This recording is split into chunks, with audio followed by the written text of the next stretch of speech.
So alam nyo naman, na-cancelled na po ang registration ng Duterte Youth Council. Sabi naman ni Penelope, wala naman daw siya talagang tiwala dyan sa Duterte Youth Council na yan. Anong council? Party list? Ba yan? Gusto mo na kasi B, sorry. So ngayon, sorry. So the highest level ang lola mo? Ngawa ng ngawa. Dami daw anomalya. Tacomelec. Alam nyo pala na may mga mali na sa registration nyo. Tinudo-todo nyo pa.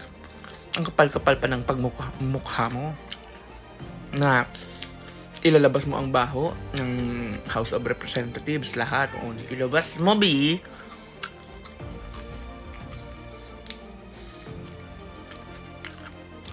Sabi ni Panelo, ginamit lang ang Duterte. Di naman youth.